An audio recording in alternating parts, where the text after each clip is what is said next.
السلام علیکم ورحمۃ اللہ وبرکاتہ۔ بسم اللہ الرحمن الرحیم، الحمد للہ رب العالمین، والصلاة والسلام علی اشرف الانبیاء والمرسلین، نبینا محمد وعلی آلہ وصحبہ اجمعین، اما بعد، اعوذ باللہ من الشیطان الرجیم۔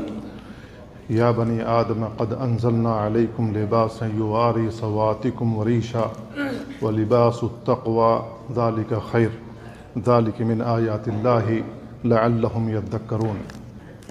برادران اسلام اور عزیز بھائیوں، ایک سوال کہ ہمیں لباس کیسا پہننا چاہیے۔ لباس کے سلسلے میں نبی کریم صلی اللہ علیہ وسلم نے کیا بیان فرمایا ہے، آپ کی سنت کیا ہے۔ اللہ تعالیٰ نے جو آیت میں نے پڑھی بیان فرمایا، یا بنی آدم، اے آدم کی اولاد، قد انزلنا علیکم لباسا، ہم نے تمہارے اوپر لباس اتارا، یواری سواتکم، جو تمہاری شرمگاہوں کو چھپاتا ہے، وریشا، موجب زینت بھی ہے، ولباس التقوی ذالک خیر، اور تقوی کا جو لباس ہے یہ بہتر ہے، ذالک من آیات اللہ، یہ اللہ تعالیٰ کی نشانیوں میں سے ہے، لعلہم یذکرون، شاید کہ لوگ نصیحت حاصل کریں۔ اس آیت میں اللہ تعالیٰ نے احسان جتایا اور فرمایا کہ میں نے اپنے بندوں پر، اپنے بندوں کے لیے لباس اتارا ہے جس سے وہ اپنی شرمگاہوں کو چھپاتے ہیں، اپنے جسموں کو چھپاتے ہیں۔ گرمی کے موسم میں ایسے کپڑے استعمال کرتے ہیں جو ان کے بدن کے لیے موزوں ہو، اور جاڑے کے موسم میں ایسے کپڑے بناتے اور پہنتے ہیں جس سے انہیں گرمی پہنچ سکے۔ اللہ تعالیٰ نے آدم علیہ السلام کو جب جنت میں رکھا تو ان کو جنتی لباس پہنایا تھا، لیکن ابلیس، شیطان نہیں دیکھنا چاہتا تھا کہ وہ جنت کا لباس پہنے ہوئے رہیں، لہذا اس نے ورغلانے کی کوشش کی، بہکانے کی کوشش کی۔ اس کا ہدف یہ تھا کہ ان دونوں کی شرمگاہیں کھل جائیں، ان دونوں کے روبرو نظر آ جائیں، لہذا وہ اپنی چال چلنے میں کامیاب ہو گیا، اور آدم علیہ السلام اور ان کی بیوی کو اپنے دام میں پھنسا لیا، اور اللہ تعالیٰ نے ان کو جو جنتی لباس پہنا رکھا تھا وہ جنتی لباس اتر گیا۔ تو اللہ تعالیٰ نے ہم کو حیوانوں کی طرح زندگی گزارنے کا سلیقہ نہیں دیا، بلکہ زندگی ہماری حیوانوں سے مختلف ہے۔ اللہ تعالیٰ نے ہمارے اندر حیا کا مادہ دیا ہے، اور حیا کا تقاضا یہ ہے کہ ہم اپنی شرمگاہوں کو چھپا کے رکھیں، اپنے بدن کو چھپا کر رکھیں، اور جو مناسب کپڑا ہو وہ استعمال کریں، جو ساتر کپڑا ہو وہ پہنیں۔ کوئی ایسا کپڑا نہ پہنے کہ ایسا لگے کہ آدمی کپڑا تو پہنے ہوئے ہے لیکن کپڑا پہنے ہوئے نہیں ہے، کیونکہ بدن کا ہر حصہ دکھ رہا ہے۔ تو ایسا کپڑا ہمیں نہیں پہننا چاہیے، نہ مردوں کو نہ خواتین کو، بلکہ ایسے کپڑے استعمال کرنے چاہیے جو ہمارے لیے ساتر ہوں، جو ہمارے پردے کا کام کریں اور ہمارے لیے نفع بخش ہوں۔ تو اس آیت میں اللہ تعالیٰ نے بیان فرمایا کہ لباس التقوی ذالک خیر، جو تقوی کا لباس ہے یہ زیادہ بہتر ہے۔ تو اصل ہدف یہی ہے کہ آدمی متقی ہو جائے، پرہیزگار ہو جائے۔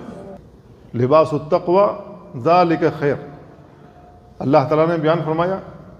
کیوں بیان فرمایا؟ اس لیے کہ تقوی کا جو لباس ہے آدمی کے ساتھ ہمیشہ رہتا ہے، اور یہ جو لباس ہے جو ہم نے زیب تن کر رکھا ہے، یہ لباس بوسیدہ ہو جاتا ہے، خراب ہو جاتا ہے، پھٹ جاتا ہے، لیکن اصل جمال آدمی کے اندر تقوی موجود ہے، پرہیزگاری موجود ہے، تو آدمی کا حسن جمال موجود ہے، کیونکہ وہ جو کپڑا دل کے اندر موجود ہے، جو تقوی کا لباس ہمارے دل کے اندر موجود ہے، اس کے ذریعے سے آدمی بہترین زندگی گزارتا ہے، شریعت کے مطابق زندگی گزارتا ہے اور اللہ اور اس کے رسول کا محبوب بن جاتا ہے۔ تو لباس کے سلسلے میں اللہ کے نبی صلی اللہ علیہ وسلم نے احکامات بیان فرمائے ہیں، ہمیں ان کی پاسداری کرنا چاہیے، ان کا خیال رکھنا چاہیے۔ خواتین کے لیے بھی اللہ کے نبی صلی اللہ علیہ وسلم نے احکامات بیان فرمائے ہیں جس کا انہیں پاس و لحاظ کرنا چاہیے۔ تو ہم دونوں کے لیے احکامات اللہ کے نبی صلی اللہ علیہ وسلم نے الگ الگ بیان فرمائے۔ ایک حدیث میں آپ نے بیان فرمایا کہ کوئی مرد ایسا کپڑا نہ پہنے جو عورتوں کا ہے، جو خواتین استعمال کرتی ہیں، اور خواتین کے لیے منع فرمایا کہ وہ ایسے کپڑے نہ استعمال کریں جسے مرد استعمال کرتے ہیں، تاکہ دونوں کے اندر مشابہت نہ ہو جائے۔ تو اللہ کے نبی صلی اللہ علیہ وسلم نے بہت ساری تعلیمات دی ہیں۔ تو لباس کے آداب میں سے پہلا ادب یہ ہے کہ جب ہم نیا کپڑا پہنیں تو ہمیں دعا پڑھنی چاہیے نیا کپڑا پہنتے ہوئے۔ اللہ کے نبی صلی اللہ علیہ وسلم کے بارے میں آتا ہے، ابو سعید خدری رضی اللہ تعالیٰ عنہ بیان کرتے ہیں، کان رسول اللہ صلی اللہ علیہ وسلم اذا استجد ثوبا، اللہ کے نبی صلی اللہ علیہ وسلم جب نیا کپڑا پہنتے تھے، سماہ باسمہ، تو اس کا نام لیتے تھے۔ مثلا اگر عمامہ آپ نے پگڑی نہیں لی ہے تو اس کا نام لیتے تھے۔ اگر آپ کوئی ثوب استعمال کرتے، قمیص استعمال کرتے تو آپ اس کا نام لیتے، یا نئی چادر آپ خریدتے اس کو زیب تن کرتے تو اس کا نام لیتے۔ پھر آپ دعا کرتے تھے، اللہم لک الحمد انت کسوتنیہ، اللہ تعالیٰ تمام تعریف تیرے لیے ہے، تو نے مجھے اسے پہنایا ہے۔ اسألک خیرہ، میں اس کی بھلائی کا سوال کرتا ہوں، وخیر ما صنع لہ، اور جس کے لیے یہ بنایا گیا اس کی بھلائی چاہتا ہوں۔ وأعوذ بک من شرہ، اس کے شر سے میں تیری پناہ میں آتا ہوں۔ وشر ما صنع لہ، اور جس کے لیے بنایا گیا ہے اس کے شر سے میں تیری پناہ میں آتا ہوں۔ تو یہ ابو داؤد اور ترمذی کی روایت ہے۔ اس سے معلوم ہوتا ہے کہ جب ہم نیا کپڑا پہنیں تو اللہ رب العالمین سے ہمیں دعا کر لینی چاہیے جو نبی کریم صلی اللہ علیہ وسلم نے دعا کی ہے۔ اللہ کے نبی صلی اللہ علیہ وسلم جب کوئی لباس پہنتے تھے تو ایک دعا اور پڑھتے تھے جو معاذ بن انس رضی اللہ عنہ سے مروی ہے۔ اللہ کے نبی صلی اللہ علیہ وسلم بیان فرمایا، من اکل طعاما، جو شخص کھانا کھائے، ثم قال، پھر کہے الحمدللہ الذی اطعمنی ھذا ورزقنیہ من غیر حول منی ولا قوہ، آپ نے بیان فرمایا غفر لہ ما تقدم من ذنبہ، اللہ تعالیٰ اس کے سابقہ گناہ معاف کر دیتا ہے۔ کھانا کھانے کے بعد کی یہ دعا ہے۔ پھر اس حدیث میں ہے، ومن لبس ثوبا، جو شخص کوئی کپڑا پہنے اور کہے الحمدللہ الذی کسانی ھذا الثوب، تمام تعریف اس اللہ کے لیے جس نے مجھے یہ کپڑا پہنایا، ورزقنیہ، اور مجھے رزق عطا کیا، من غیر حول منی ولا قوہ، بغیر میری طاقت اور قوت کے، غفر لہ ما تقدم من ذنبہ، اللہ تعالیٰ اس کے سابقہ گناہ معاف کر دے گا۔ تو اس سے معلوم ہوتا ہے کہ جب آدمی کپڑا پہنے تو یہ دعا پڑھ لے۔ یہ پڑھنے کے یعنی جب آدمی اپنے گردن میں کپڑا ڈالے پہننے کے لیے تو یہ دعا پڑھ لینی چاہیے، اللہ تعالیٰ اس کے سابقہ گناہ معاف کر دیتا ہے۔ اللہ کے نبی صلی اللہ علیہ وسلم جب کپڑا پہنتے تھے تو اپنا دایاں ہاتھ داخل کرتے تھے، دائیں ہاتھ سے اگر پہننا ہے تو، یا اگر نیچے سے پہننا ہے سروال وغیرہ مثلا ہے تو اپنا دایاں پاؤں داخل کرتے تھے۔ ابو ہریرہ رضی اللہ عنہ سے مروی ہے، اللہ کے نبی صلی اللہ علیہ وسلم نے بیان فرمایا، اذا لبستم وَإِذَا تَوَضَّأْتُمْ، جب تم کپڑا پہنو اور وضو کرو، فَابْدَؤُوا بِمَيَامِنِكُمْ، تو اپنے دائیں سے شروع کرو۔ یعنی جب آدمی کو وضو کرنا ہے تو اپنے دائیں ہاتھ سے شروع کرے۔ کپڑا پہننا ہے اوپر سے پہننا ہے اپنے دائیں ہاتھ سے شروع کرے، نیچے سے پہننا ہے اپنے دائیں پیر سے شروع کرے۔ یہ ابو داؤد کی روایت ہے، مسند احمد میں بھی یہ روایت موجود ہے۔ ام المؤمنین عائشہ رضی اللہ تعالیٰ عنہ کہتی ہیں، کان النبی صلی اللہ علیہ وسلم یعجبہ التیمن، اللہ کے نبی صلی اللہ علیہ وسلم کو دائیں سے استعمال کرنا زیادہ پسند تھا۔ فی تنعلہ، چاہے جوتا پہننا ہو، و ترجلہ، یا کنگھی کرنا ہو، یا وضو کرنا ہو، اور آپ کے جتنے بھی امور ہوتے تھے تمام امور میں آپ دائیں سے کرنا پسند کرتے تھے۔ یہ صحیح بخاری وغیرہ کی روایت ہے۔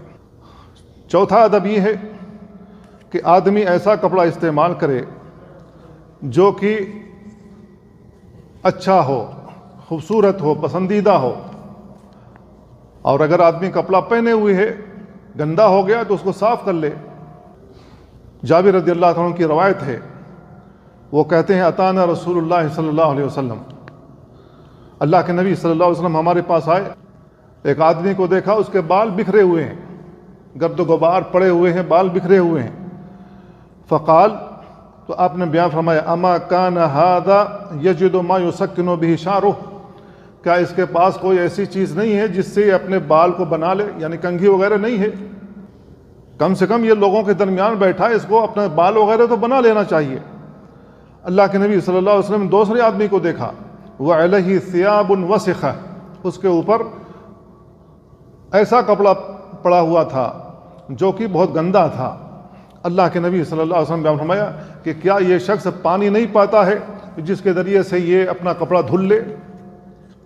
تو اللہ کے نبی صلی اللہ علیہ وسلم نے ایک ہی مجلس میں دو قسم کے آدمی دیکھے، اور دونوں کے لیے اللہ کے نبی صلی اللہ علیہ وسلم نے فرمایا کیا اس کے پاس ایسی کنگھی نہیں ہے جس سے اپنے بال کو بنا لے، سنوار لے، اور اس کے پاس پانی نہیں ہے، اس کو پانی نہیں ملتا کہ کم سے کم یہ اپنے کپڑے کو دھل لے اور لوگوں کے درمیان آ کر کے بیٹھے۔ اب اس زمانے کے لحاظ سے آپ سوچیں کہ جن کے پاس کپڑوں کی کمی تھی، کھجور میں پانی بھی دینا ہے، کھجور کے باغات میں پانی بھی چلانا ہے، کھیتی بھی کرنی ہے، پھل بھی توڑنے ہیں، ظاہر ہے گندگی لگے گی، پسینے آئیں گے۔ اب آدمی کے پاس کپڑے نہیں تو کیا ہوگا؟ پھر بھی اللہ کے نبی صلی اللہ علیہ وسلم نے وہاں صفائی کا حکم دیا اور فرمایا کہ کیا اس شخص کے پاس پانی نہیں ہے کہ کم سے کم یہ اپنے کپڑے کو دھل لے اور لوگوں کے درمیان آ کر کے بیٹھے؟ تو میرے بھائیو، اچھے کپڑے استعمال کرنا یا اچھے جوتے استعمال کرنا یہ گھمنڈ کی علامت نہیں ہے، بلکہ ہمیں اچھے، جتنا اللہ تعالیٰ نے ہمیں پیسہ دیا ہو، حیثیت دی ہو، اس حیثیت کے مطابق ہمیں استعمال کرنا چاہیے۔ اللہ کے نبی صلی اللہ علیہ وسلم کی حدیث عبداللہ ابن مسعود رضی اللہ تعالیٰ عنہ سے آتی ہے، آپ نے بیان فرمایا لا يدخل الجنت من کان فی قلبہ مثقال ذرۃ من کبر، جس شخص کے دل میں ذرہ برابر بھی گھمنڈ موجود ہوگا، کبر موجود ہوگا، وہ جنت میں نہیں جائے گا۔ تو ایک آدمی نے کہا ان الرجل یحب ان یکون ثوبہ حسنا، آدمی جس کے پاس پیسہ ہو، اللہ نے اس کو صاحب حیثیت بنایا ہو، تو وہ چاہتا ہے کہ اس کا کپڑا اچھا ہو، وَنَعْلُهُ حَسَنًا، اور اس کے جوتے اچھے ہوں۔ تو اللہ کے نبی صلی اللہ علیہ وسلم نے فرمایا ان اللہ جمیل یحب الجمال، اللہ رب العالمین جمیل ہے، خوبصورت ہے، جمال کو، خوبصورتی کو پسند کرتا ہے۔ الکبر بطر الحق، گھمنڈ، کبر یہ ہے کہ آدمی کے پاس حق آ جائے اور اسے ٹھکرا دے۔ وغمط الناس، اور لوگوں کو حقارت کی نظر سے دیکھے، لوگوں کو حقارت کی نظر سے دیکھے۔ آدمی بڑے اچھے برانڈڈ کپڑے پہنے ہوئے، لوگوں کو جو برانڈڈ نہ ہو ان کو اپنے سامنے حقیر سمجھے۔ تو اللہ کے نبی صلی اللہ علیہ وسلم نے بیان فرمایا کہ یہ گھمنڈ کی علامت ہے۔ گھمنڈ یہ نہیں ہے کہ آدمی ہے اپنی حیثیت کے مطابق کپڑے پہنے، جوتے پہنے، یا ٹوپی لگا، یا کوئی اور کوٹ وغیرہ پہنے، تو یہ حیثیت کے مطابق ہے۔ خوبصورتی کو اللہ تعالیٰ پسند کرتا ہے، اور نعمتیں اللہ تعالیٰ نے دی ہیں تو نعمتوں کا اثر بندے پر دیکھنا چاہتا ہے۔ تو یہ گھمنڈ کی علامت نہیں ہے، بلکہ آدمی کو یہ استعمال کرنا چاہیے۔ پانچواں ادب یہ ہے کہ آدمی اپنے کپڑے کو ٹخنے سے نیچے نہ رکھے۔ اللہ کے نبی صلی اللہ علیہ وسلم نے منع فرمایا۔ ابو ہریرہ رضی اللہ عنہ بیان کرتے ہیں اللہ کے نبی صلی اللہ علیہ وسلم بیان فرمایا ما اسفل من الکعبین من الازار ففی النار، جو بھی کپڑا ٹخنے سے نیچے ہوگا وہ جہنم کے اندر ہوگا، جہنم کا ایندھن ہوگا، جہنم میں جلے گا۔ ابو سعید خدری رضی اللہ عنہ کی روایت میں اللہ کے نبی صلی اللہ علیہ وسلم بیان فرمایا ازرۃ المؤمن الی انصاف الساقین، مومنوں کا جو ازار ہوگا، تہبند ہوگا، ٹراؤزر ہوگا، یا پیجامہ ہوگا، یا پینٹ ہوگا، جو بھی ہو نیچے کپڑا پہنے ہوئے ہے، وہ ساق تک ہونا چاہیے، نصف پڈلی تک ہونا چاہیے۔ اللہ کے نبی صلی اللہ علیہ وسلم نے جگہ مقرر کی کہ یہاں تک کم سے کم کپڑا ہونا چاہیے۔ پھر آپ نے بیان فرمایا کہ کوئی حرج نہیں ہے کہ آدمی کے نصف ساق اور جو ٹخنا ہے، ٹخنے کے درمیان ہو، نصف ساق سے ٹخنے کے درمیان میں اگر کپڑا موجود ہے کوئی حرج نہیں ہے۔ اللہ کے نبی صلی اللہ علیہ وسلم بیان فرمایا ما کان اسفل من ذلک فهو فی النار، جو ٹخنے سے کپڑا نیچے ہوگا وہ جہنم کا ایندھن بنے گا۔ لا ينظر اللہ الی من جر ازارہ بطرا، اللہ رب العالمین اس کی جانب نظر رحمت سے نہیں دیکھے گا جو اپنے کپڑے کو گھسیٹتے ہوئے زمین پر چلتا ہے۔ اللہ کے نبی صلی اللہ علیہ وسلم نے اس کو کبر کی علامت بتائی، گھمنڈ کی علامت بتائی۔ اللہ کے نبی صلی اللہ علیہ وسلم کی ایک اور حدیث آتی ابن عمر رضی اللہ عنہما سے، آپ نے بیان فرمایا من جر ثوبہ خیلا، جو شخص گھمنڈ کرتے ہوئے اپنے کپڑے کو گھسیٹ کر چلتا ہے زمین کے اوپر، لم ينظر اللہ الیہ یوم القیامہ، اللہ رب العالمین اس کی جانب قیامت کے دن نظر رحمت سے نہیں دیکھے گا۔ ابو ہریرہ رضی اللہ عنہ کی حدیث آتی ہے، اللہ کے نبی صلی اللہ علیہ وسلم بیان فرمایا لا ينظر اللہ الی من جر ازارہ بطرا، اللہ رب العالمین اس آدمی کی جانب نظر رحمت سے نہیں دیکھے گا جو اپنے کپڑے کو گھسیٹ کر چلتا ہے، زمین پر گھسیٹتے ہوئے چلتا ہے، اس کا کپڑا زمین پر گھسٹ رہا ہے۔ ایک اور روایت ابو ذر غفاری رضی اللہ عنہ سے آتی ہے، آپ نے بیان فرمایا ثلاثۃ لا یکلمہم اللہ یوم القیامہ، تین لوگ ہیں جن سے اللہ رب العالمین کلام نہیں کرے گا، ولا ينظر الیہم، ان کی جانب نظر رحمت سے نہیں دیکھے گا، ولا یزکیہم، انہیں پاک نہیں کرے گا، ولہم عذاب علیم، ان کے لیے دردناک عذاب ہے۔ نمبر 1 المنان الذی لا یعطی شیئا الا منہ، پہلا وہ شخص جو کسی کو کوئی بھی چیز دیتا ہے تو احسان جتلاتا ہے۔ نمبر 2 المنفق صلعته بالحلف الکاذب، جھوٹی قسم کھا کر لوگوں کو سامان بیچے، چائنا کا مال ہو قسم کھا کر بیچے، یہ جاپان کا مال ہے، 1 نمبر کا مال ہے، میں نے تم سے کوئی فائدہ نہیں لیا، بس ریٹ ٹو ریٹ دے دیا ہے، اس پر وہ قسمیں کھائے حالانکہ جھوٹ بول رہا ہے۔ نمبر 3 المسبل ازارہ، تیسرا وہ شخص جس کے کپڑے زمین سے گھسٹ رہے ہوں، ٹخنے سے نیچے ہوں۔ تو اللہ کے نبی صلی اللہ علیہ وسلم نے فرمایا کہ اللہ رب العالمین کی جانب نظر رحمت سے نہیں دیکھے گا، ان کو پاک نہیں کرے گا، ان کے لیے دردناک عذاب ہوگا۔ تو میرے بھائیو، کپڑے کے معاملے میں ہمیں اللہ تعالیٰ سے ڈرنا چاہیے۔ اللہ کے نبی صلی اللہ علیہ وسلم نے سنت بیان فرمائی ہے، کپڑا کہاں تک ہونا چاہیے، ایک مسلمان کا کپڑا کہاں تک رہنا چاہیے۔ جب اللہ کے نبی صلی اللہ علیہ وسلم کی سنت ہر مسلمان کو معلوم ہو گئی، اور معلوم ہونی چاہیے جن لوگوں کو معلوم نہ ہو، اب ایسے مسلمان عید کا موسم آ جائے، بقرعید کا موسم آ جائے تو کپڑے سلوانے کے لیے جاتے ہیں، پینٹ سلوانا ہو، شلوار سلوانا ہو، پاجامہ سلوانا ہو، تو وہ ٹیلر جب اس کا ناپ لیتا تو کہتے ہیں اور نیچے کرو، یہاں تک کہ وہ بالکل نیچے کر دیتے ہیں، یہاں تک کہ ایڑی وغیرہ ڈھک جائے۔ تو میرے بھائیو، اگر وہ ٹیلر کو ایسا کہہ رہا کہ اور نیچے کرو، اور اس کو معلوم ہے کہ نبی کریم صلی اللہ علیہ وسلم اس سے منع فرمایا ہے، اور یہ بھی معلوم ہے کہ اللہ کے نبی صلی اللہ علیہ وسلم اس پر سخت وعید بیان فرمائی، اللہ تعالیٰ اس کی جانب نظر رحمت سے نہیں دیکھے گا، اسے پاک نہیں کرے گا، اس کو دردناک عذاب سے دوچار کرے گا، یہ معلوم ہونے کے باوجود بھی ٹیلر سے کہتا ہے اور نیچے کرو، تو میرے بھائی اس کے دل میں گھمنڈ ہے یا نہیں ہے؟ اللہ کے نبی صلی اللہ علیہ وسلم کا فرمان حق ہے، اللہ کے نبی صلی اللہ علیہ وسلم کا عمل حق ہے، اور جو کچھ نبی کریم صلی اللہ علیہ وسلم نے بیان فرمایا وہ حق ہے۔ اب مسلمان ہو کر کے یہ نبی کریم صلی اللہ علیہ وسلم کے فرمان کو قبول نہیں کر رہا ہے، حق کو قبول نہیں کر رہا ہے، تو اس کا مطلب یہ کہ اس کے دل میں گھمنڈ ہے، چاہے وہ لاکھ کہتا رہے کہ نہیں صاحب میں گھمنڈ کی وجہ سے ایسا نہیں کر رہا ہوں، میرے دل میں کوئی تکبر نہیں ہے۔ میرے بھائی، آپ کے دل میں تکبر اگرچہ نہیں ہے تو آپ رسول اللہ صلی اللہ علیہ وسلم کی سنت کو کیوں فالو نہیں کر رہے ہیں؟ رسول اللہ صلی اللہ علیہ وسلم کی سنت کو کیوں نہیں اپنا رہے ہیں؟ اپنے کپڑے کو ٹخنے سے اوپر کیوں نہیں رکھ رہے ہیں؟ اگر دل میں تکبر نہیں ہے تو آپ کو کپڑا اوپر کر لینا چاہیے، جو کپڑا لمبا ہو اس کو کٹوا لینا چاہیے، لیکن نہیں صاحب، کپڑا کٹواتے ہوئے دل پر گراں گزرتا ہے۔ کیوں گراں گزرتا ہے؟ اس لیے کہ لوگ مذاق اڑائیں گے، اپنے چھوٹے بھائی کا پہن کے آ گیا ہے۔ اس سے بچنے کے لیے رسول اللہ صلی اللہ علیہ وسلم کی سنت چھوٹتی ہے چھوٹ جائے، رسول اللہ صلی اللہ علیہ وسلم کی سنت پامال ہوتی ہے پامال ہو جائے۔ اللہ رب العالمین نظر رحمت نہ کرے تو نہ کرے، اللہ رب العالمین آخرت میں پاک نہ کرے تو نہ کرے، اللہ رب العالمین نظر رحمت سے نہ دیکھے تو نہ دیکھے، کوئی مجھے پرواہ نہیں ہے۔ میرے بھائی، مسلمان کا کہ یہ شیوا ہے، یہ مسلمان کا شیوا ہونا چاہیے۔ یہ حکم مردوں کے لیے ہے کہ اس کا کپڑا ٹخنے سے اوپر رہنا چاہیے۔ مرد عورتوں کے لیے اللہ کے نبی صلی اللہ علیہ وسلم کی سنت ابن عمر رضی اللہ عنہما کی روایت میں، عبداللہ ابن عمر رضی اللہ عنہما بیان کرتے ہیں، رسول اللہ صلی اللہ علیہ وسلم بیان فرمایا، من جر ثوبہ خیلا لم ينظر اللہ الیہ یوم القیامہ، جو شخص اپنے کپڑے کو تکبر کرتے ہوئے زمین پر گھسیٹتا ہے اللہ تعالیٰ اس کی جانب قیامت کے دن نہیں دیکھے گا۔ فقالت ام سلمہ رضی اللہ عنہا، تو ام سلمہ رضی اللہ تعالیٰ عنہ کہتی ہیں فَكَيْفَ يَصْنَعْنَ النِّسَاءُ بِذُيُولِهِنَّ، خواتین اپنے گوٹوں کے ساتھ کیا کریں گی؟ آپ نے بیان فرمایا یرخین شبرن، وہ ایک بالش نیچے کر لیں گی، پیر ہے پیر سے نیچے بھی ایک بالش کر لیں گی۔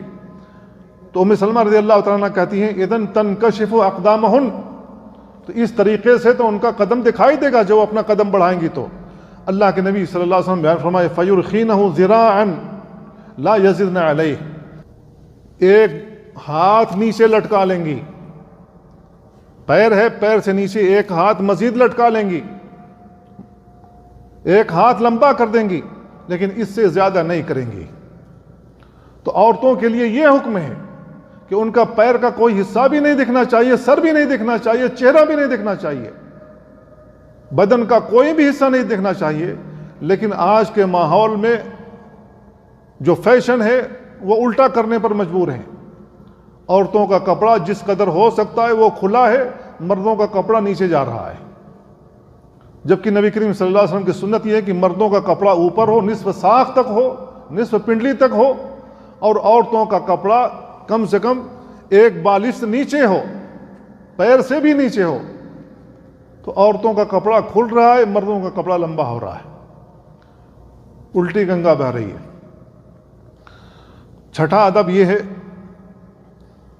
کہ آدمی کو اپنی ران کسی دوسرے آدمی کے سامنے نہیں کھولنا چاہیے، کیونکہ ہمارا یہ جو ناف ہے، ناف سے لے کر کے گھٹنے تک کا حصہ عورہ ہے، یہ ستر ہے، ڈھانکنے کی چیز ہے، ہر حال میں اس کو ڈھانکنا چاہیے، کسی کے سامنے کھلا ہوا نہیں رہنا چاہیے۔ علی رضی اللہ عنہ سے مروی اللہ کے نبی صلی اللہ علیہ وسلم بیان فرمایا لا تبرز فخذک، اے علی آپ اپنی ران کسی کے سامنے نہ کھولیں، ولا تنظر الی فخذ حی ولا میت، کسی زندہ یا مردہ کے ران کو بھی نہ دیکھنا۔ جس طریقے سے زندے آدمی کا احترام ہے اسی طریقے سے مردے کا بھی احترام ہونا چاہیے، اس کی بھی ران جو کہ شرمگاہ ہے وہ بھی دیکھنا ممنوع ہے۔ یہ ابو داؤد کی روایت ہے، ابن ماجہ کی روایت ہے۔ ابو سعید خدری رضی اللہ عنہ سے مروی اللہ کے نبی صلی اللہ علیہ وسلم نے فرمایا لا ينظر الرجل الى عورت الرجل، آدمی کسی آدمی کی شرمگاہ کی طرف نہ دیکھے، ولا تنظر المرأة الى عورت المرأة، کوئی بھی عورت کسی عورت کی شرمگاہ کی طرف نہ دیکھے۔ تو اللہ کے نبی صلی اللہ علیہ وسلم نے دونوں کو منع فرمایا۔ یہاں ہمارا ماحول یہ ہے کہ ایک کمرے میں، ایک روم میں 4 پارٹنر رہتے ہیں، کپڑا بدلنے کی باری ہو، نیچے انڈرویئر پہننا ہو، وہ کھول کر کے لوگوں کے سامنے آ جاتے ہیں۔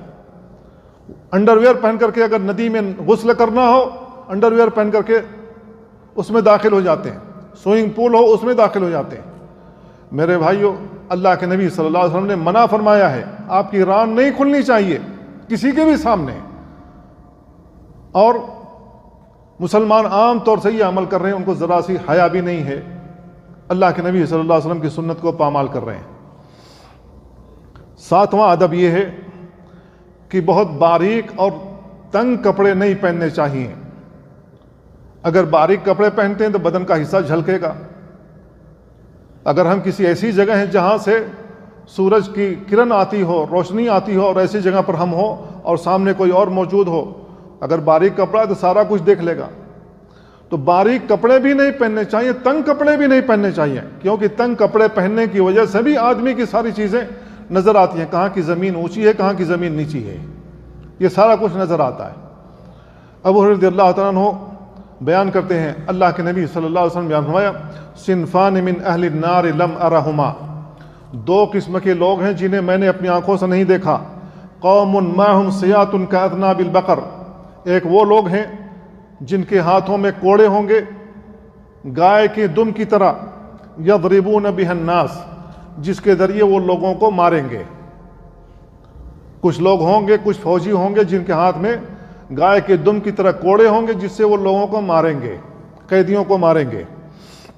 نمبر 2، وَنِسَاءٌ کاسیاتٌ عاریات، اور وہ خواتین جو کہ کپڑے پہنے ہوئی ہوں گی لیکن ننگی ہوں گی، مائلات ممیلات، جو مردوں کی طرف مائل ہونے والی اور اپنی طرف مائل کرنے والی ہوں گی، رؤوسہن کأسنمۃ البخت المائلہ، وہ اپنے جوڑے ایسے بنائی ہوئی ہوں گی جیسے بختی اونٹی کے کوہان ہوتے ہیں، لا يدخلن الجنہ، وہ جنت میں نہیں داخل ہو سکتی، ولا یجدن ریحہا، اس کی خوشبو بھی نہیں پا سکتی، وَإِنَّ رِيحَهَا لَتُوجَدُ مِن مَسِيرَةِ كَذَا وَكَذَا، آپ نے بیان فرمایا کہ جنت کی خوشبو تو بہت دور سے سونگھی جا سکے گی۔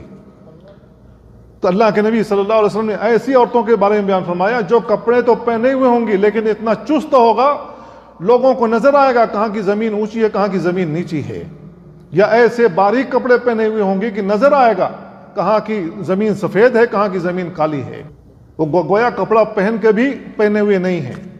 اور اللہ کے نبی صلی اللہ علیہ وسلم بیان فرمایا کہ جنت میں داخل بھی نہیں ہو سکتے، اس کی خوشبو بھی ان کو نہیں ملے گی۔ اتنی سخت وعید اللہ کے نبی صلی اللہ علیہ وسلم نے بیان فرمائی ہے۔ میرے بھائیوں، کیا فیشن کے نام پر ہم اپنے کپڑے، ہم خود اپنے ہاتھوں سے ایسے کپڑے نہیں خریدتے اپنی بیویوں کے لیے، اپنی بہنوں کے لیے، اپنی بیٹیوں کے لیے، جو کہ اتنے باریک ہوتے ہیں، شفاف ہوتے ہیں، اتنے تنگ ہوتے ہیں، ہم خود لے کر کے دیتے ہیں۔ اپنی چھوٹی بچیاں جو کالجوں میں پڑھنے کے لیے جاتی ہیں ان کو ایسے کپڑے پہنا کر بھیجتے ہیں۔ اللہ کے نبی صلی اللہ علیہ وسلم بیان فرماتے ہیں جنت میں داخل ہونا تو دور کی بات ہے، خوشبو بھی ان کو نہیں ملے گی۔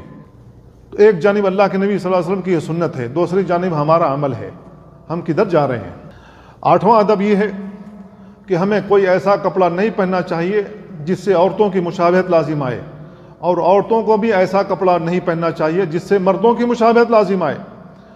ابن عباس رضی اللہ عنہ بیان کرتے ہیں لعن رسول اللہ صلی اللہ علیہ وسلم المتشبہین من الرجال بالنساء، ایسے مردوں پر اللہ کے نبی صلی اللہ علیہ وسلم نے لعنت فرمائی ہے جو خواتین سے مشابہت اختیار کرتے ہیں، والمتشبہات من النساء بالرجال، اور ایسی خواتین پر لعنت فرمائی ہے جو مردوں سے مشابہت اختیار کرتی ہیں، چاہے گفتار میں ہو، چاہے رفتار میں ہو، چاہے کپڑے میں ہو، چاہے کسی اور اعتبار سے ہو۔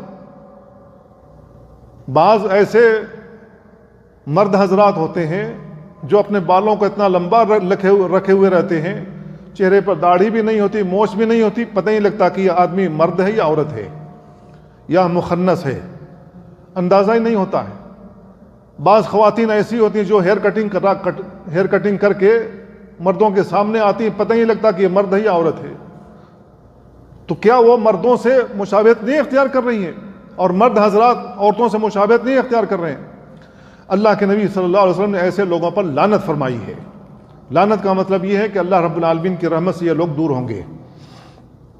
عبداللہ بن عمرو بن عاص رضی اللہ عنہما سے مروی ہے، وہ کہتے ہیں میں نے رسول اللہ صلی اللہ علیہ وسلم سے بیان فرماتے ہوئے سنا، لیس منا من تشبہ بالرجال من النساء، وہ شخص ہم میں سے نہیں ہے جو عورتوں سے مشابہت اختیار کرتا ہے، ولا من تشبہ بالنساء من الرجال، اور وہ خواتین جو مردوں سے مشابہت اختیار کرتی ہیں وہ ہم میں سے نہیں ہیں۔ تو اللہ کے نبی صلی اللہ علیہ وسلم نے فرمایا کہ ایسے لوگ ہم میں سے نہیں ہیں، ہماری سنت کے مطابق زندگی نہیں گزار رہے ہیں، ہمارے دین کے مطابق زندگی نہیں گزار رہے ہیں۔ جو اللہ تعالیٰ نے دین دیا ہے، سنت دیا اللہ نبی کریم صلی اللہ علیہ وسلم کو، اس کے مطابق یہ لوگ زندگی نہیں گزار رہے ہیں۔ تو آپ نے بیان فرمایا یہ ہم میں سے ہے ہی نہیں۔ نواں ادب یہ ہے کہ ہمیں کوئی ایسا کپڑا نہیں پہننا چاہیے جو ریشمی ہو، اور سونے کی کوئی چیز استعمال نہیں کرنی چاہیے بحیثیت مرد ہونے کے۔ ابو موسیٰ اشعری رضی اللہ عنہ بیان کرتے ہیں اللہ کے نبی صلی اللہ علیہ وسلم بیان فرمایا حرم لباس الحریر والذہب علی ذکور امتی، میری امت کے جو مرد حضرات ہیں ان پر سونے اور ریشمی لباس حرام کر دیے گئے، وأحل لإناثہم، اور ہماری امت کی جو خواتین ہیں ان کے لیے حلال کیے گئے ہیں۔ تو مردوں کے لیے یہ دو چیزیں حرام ہیں۔ عمر بن خطاب رضی اللہ عنہ کی روایت ہے، وہ بیان کرتے ہیں نہا نبی اللہ صلی اللہ علیہ وسلم عن لبس الحریر الا موضعین او ثلاث او اربع، وہ بیان کرتے ہیں کہ نبی کریم صلی اللہ علیہ وسلم نے ریشمی لباس زیب تن کرنے سے منع فرمایا، لیکن اگر کسی جگہ پیوند لگانا ہو اور اس ریشمی کپڑے کے علاوہ کوئی کپڑا نہ ہو تو 3 انگشت کے برابر 4 انگشت کے برابر پیوند لگایا جا سکتا ہے۔ لیکن مکمل ریشمی کپڑا نہیں استعمال کیا جا سکتا. تو اللہ کے نبی صلی اللہ علیہ وسلم نے اس سے منع فرمایا ہے. عبد الرحمن بن ابی لیلہ کہتے ہیں انہم کانوا عند حذیفہ رضی اللہ عنہ فاستسقى فسقاہ مجوسی، کہ وہ لوگ حذیفہ رضی اللہ عنہ کے پاس تھے، انہوں نے پانی مانگا تو ایک مجوسی نے ان کو پانی پلایا. فلما وضع القدح فی یدہ رماہ، جب اس نے پیالہ رکھا ان کے ہاتھ میں تو انہوں نے پھینک دیا، اور بیان فرمایا کہ انی نہیتہ غیر مرہ ولا مرتین. پھر آگے حدیث میں بیان کرتے ہیں ولیکنی سمعت رسول اللہ صلی اللہ علیہ وسلم، میں نے رسول اللہ صلی اللہ علیہ وسلم سے فرماتے ہوئے سنا، لا تلبسوا الحریر ولا الدیباج، تم ریشمی کپڑا نہ پہنو اور ریشم کا موٹا بنا ہوا کپڑا نہ پہنو. ولا تشربوا فی آنیۃ الذهب والفضہ، سونے اور چاندی کے پلیٹ میں یا برتن میں نہ کھاؤ پیو. ولا تاکلوا فی صحافها، اور اس کے پلیٹ میں نہ کھاؤ. فإنا لهم فی الدنیا ولنا فی الآخرہ، اس لیے کہ کافروں کے لیے دنیا میں ہے، ہمارے لیے آخرت میں ہے. تو سونے چاندی کے پلیٹ میں کھانے پینے سے اللہ کے نبی صلی اللہ علیہ وسلم نے منع فرمایا، اور آپ نے بیان فرمایا کہ کافر لوگ اس کو استعمال کرتے ہیں، ہمارے لیے آخرت میں ہے، مرنے کے بعد اللہ رب العالمین یہ ساری چیزیں دے گا. ام سلمہ رضی اللہ تعالیٰ عنہ کہتی ہیں ان رسول اللہ صلی اللہ علیہ وسلم قال، اللہ کے نبی صلی اللہ علیہ وسلم بیان فرمایا، الذی یشرب فی اناء الفضہ انما یجرجر فی بطنہ نار جہنم، جو شخص چاندی کے برتن میں پانی پیتا ہے وہ اپنے پیٹ میں جہنم کی آگ کو گھونٹ گھونٹ کر کے پی رہا ہے. وہ پانی نہیں پی رہا ہے، جو شخص چاندی کے گلاس میں پانی پی رہا ہے وہ جہنم کی آگ کو اپنے پیٹ میں ڈال رہا ہے. اتنی سخت وعید اللہ کے نبی صلی اللہ علیہ وسلم نے بیان فرمائی. اور ہمارے وزراء اعظم جو ہوتے ہیں وہ بیچارے چاندی سونے کے پلیٹ بھی لگواتے ہیں، گلاس بھی لگواتے ہیں، اور لوگوں کو پیش بھی کرتے ہیں. کافروں کا طریقہ یہ اختیار کر رہے ہیں، نہ اس میں پینا جائز ہے نہ اس میں کھانا جائز ہے.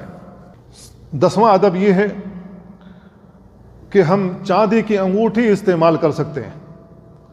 ابن عمر رضی اللہ عنہما کی حدیث ہے، اللہ کے نبی صلی اللہ علیہ وسلم کے سلسلے میں بیان فرماتے ہیں اتخذ رسول اللہ صلی اللہ علیہ وسلم خاتما من ورق، اللہ کے نبی صلی اللہ علیہ وسلم چاندی کی ایک انگوٹھی بنوائی. وکان فی یدہ، آپ کے ہاتھ میں یہ انگوٹھی ہمیشہ پڑی رہتی تھی. جب آپ کا انتقال ہو گیا تو ابوبکر صدیق کے ہاتھ میں وہ انگوٹھی ہوتی تھی، جب ان کا انتقال ہو گیا تو عمر رضی اللہ عنہ کے ہاتھ میں وہ انگوٹھی ہوتی تھی، پھر ان کے بعد ان کی شہادت کے بعد عثمان رضی اللہ عنہ کے ہاتھ میں یہ انگوٹھی ہوتی تھی. یہاں تک کہ عریس نامی کنویں میں وہ بیٹھے ہوئے تھے، ان کی انگلی سے یہ انگوٹھی نکلی اور اس میں گر گئی. پانی نکلوایا، اس کی مٹی نکلوائی، ملی ہی نہیں، وہ گم ہو گئی. اور اس پر نقش بنا ہوا تھا محمد رسول اللہ، اللہ اوپر لکھا ہوا تھا، بیچ میں رسول، نیچے محمد.